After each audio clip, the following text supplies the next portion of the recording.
We're going to get the ball down the floor and try to see if we can score, just as many points as possible. And, so far so good, especially for Justin Harmon. Like we said, not missing too many, only committing one foul, hasn't even had to take a free throw, and still scored 20 points. So he hit 10 field goals in the first half. Let's put that in perspective, Tony. The Sissonville Indians team has scored 15.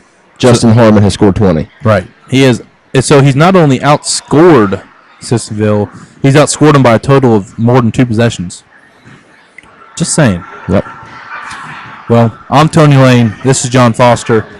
This is the Scott Skyhawks versus Sissonville Indians. 36-15 is your score. 21-point advantage by the Scott Skyhawks, led by Justin Harmon and Dave Ward, the Twin Towers. So keep it locked in here on www.wvsportsnet.com. Your sports voice of the Valley.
And we are back here at the Madison Civic Center as we have a Cardinal Conference game going on right now, 36-25. Scott ahead by the largest of numbers so far right now.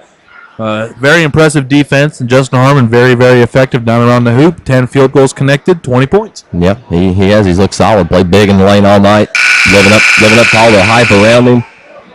Just really, Scott came out, and it really looked like a tough man fight early. They came out swinging, and they connected because they just really caught this Indians team off guard. Before you know it, they look up, it's 20-9, and that really takes a toll on a team's mindset when a team comes out firing like that. Absolutely. And rounding out scoring for Scott, other than Harmon's 20, Dave Ward had 7, Tully with 6, Belcher with 2, Dolan with 1 at the free throw line, and Colton Fleck led Sissonville scores with 2 3-pointers with 6 points. And we're back under action. Here's Jesse Belcher, gets the ball and brings it up the floor for the Skyhawks, who are going on the opposite end of us.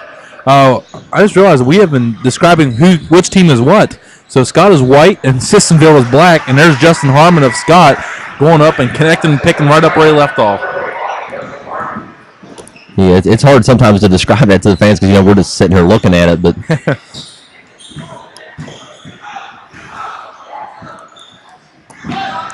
and the shot up and no good by Chaz Clark. And Sissonville just continues to have problems.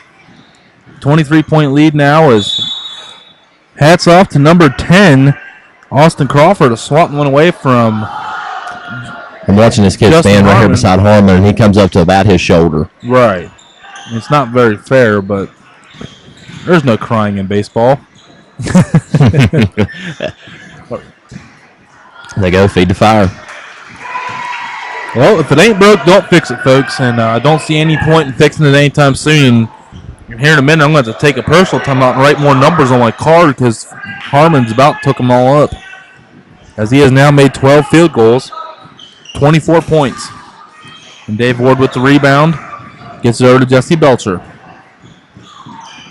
And Matt Dolan, nice clear out by Harmon there. Yeah, good rebound. And he's go ahead and gets the rebound. He tried to let his team get in on it. And Sissonville coach, what's his name again? Rich Scheme. Rich Scheme. Not a happy camper. Yeah.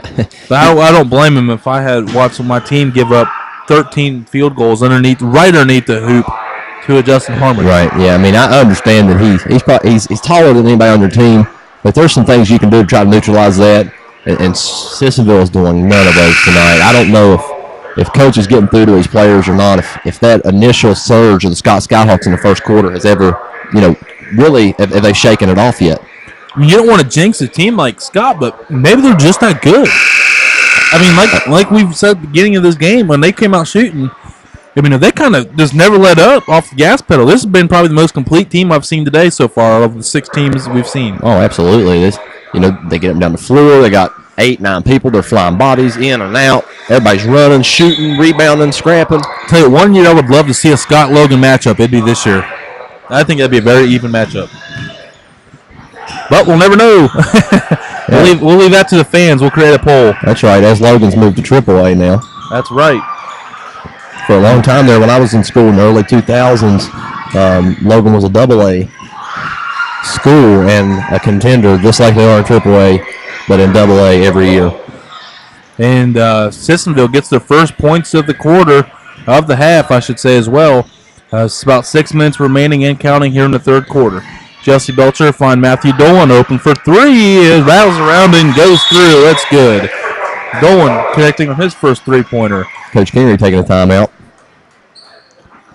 And that's what a good coach is. He's winning by a lot, but if he still sees something going wrong, he's going to correct it for future games down the road when they're not up 45-17. That's right. He's probably looking at this situation off a make. He wants to, maybe set some kind of press or something up. I know you don't really want to press when you're up by this much, but there is parts of the game that you try to work on through the month of December. And, I mean, I understand. I'm not big on blowing teams out, Tony, and I'm not saying you need to run up the score. But it's too early to call off the dogs. Right. I mean, you got to be competitive. You can't expect that the other team let up and let you back in it. No, absolutely. I mean, Good coach kind of shows it as like a game of life. You can never, like Jim Valvano said, it's Jimmy V week. Never give up. Don't ever give up. That's right. And that's the great thing about athletics, especially in high school, is that these coaches are teaching these kids not only how to play a sport, but like the lessons of life. That's right. We misinterpret it a lot of times because we're so used to the media, exploiting players' lives and stuff. These are high school individuals. Like when they get out, a couple of years, they're going to be going to college. Starting their life. They're just now starting out, Tony. Yeah. A lot of these kids, this is it for them. After Scott and after Sissonville, that's it for basketball other than the rec league. That's right. And Dave Ward trying to take it to the hole, and Harmon just continuing to crash the boards. Well, I could see him possibly getting in trouble down a couple games down the road, though, this year. I mean, it's not like it's a bad thing. It's a good thing that your kid's getting hustle fouls. But you don't want to pick up any cheap ones regardless. You don't want to get him in foul trouble. And a little fire out of Harmon right there as he got fouled hard going to the basket. But we didn't really talk about it, but I kind of saw it happening. Eventually, they're going to start hacking him. Oh, yeah. Going to make him earn it from the stripe. And that's frustrating, too, being a big man. Or being in the middle period going up and just continually getting hit. So let's see how it affects this game. I don't know how Shaquille O'Neal did it all those years, like the hack-a-shack. That's like an 82-game season. Can you imagine what he went through every game, just people just beating him up? That'd get so old. I'd say he had some investment in some BioFreeze or some Icy Hot. Yeah, now we know why he's doing the commercials. They gave him free Icy Hot for life. He needs it. Justin Harmon. Way to stick with it right there. That was Caleb Wilkinson for the Sissonville Indians showing a little bit of life here in the third quarter. Yeah, I can respect that for sure. And one for number 30, Marshall Tully. And Mr. Tully, good explosion to the basket right there. Kepi's composure as he got hit in the body on the way up. 2 points is good. Going to try 3 points. What do you say, Tony? The 3-point play, the old-fashioned way. Nice lead up. Thank you for letting me do that. And I've been waiting all day to do that. I want you to spike at home, man. We're here about 20 after 8. We've been here since 2 o'clock today, and we've watched a lot of good basketball. Oh, man, this is crazy. I didn't realize we've been here 6 hours. I mean, that means how much fun we've had. I mean, we're not griping. It's been an awesome day. And what a better way to get the basketball season tipped off than a 16 tournament. We covered, I guess. Right. 10-team altogether.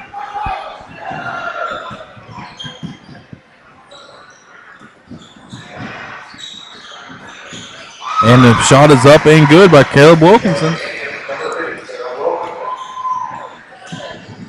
He now has 7. And Sissonville starting to show a little bit of pressure. And here comes Harmon. And we're going to, they didn't call those charge. Harmon, he's starting to crack a smile there a little bit, man. Caleb Wilkinson's upset there. He felt like that he got hit, but you can't slide underneath a player once their feet have already left the floor. That's right. And go ahead. Sorry. Oh, it's okay. And Justin, he left the floor. I know he's a bigger body, Caleb, and he put you on the ground, but you can't slide up under him like that when they're in the air. It'll be a block every time. Absolutely. Yeah, if there's any doubt that you're moving at all, more times than not, you will not get that call. As Harmon misses another free throw, 1 of 3.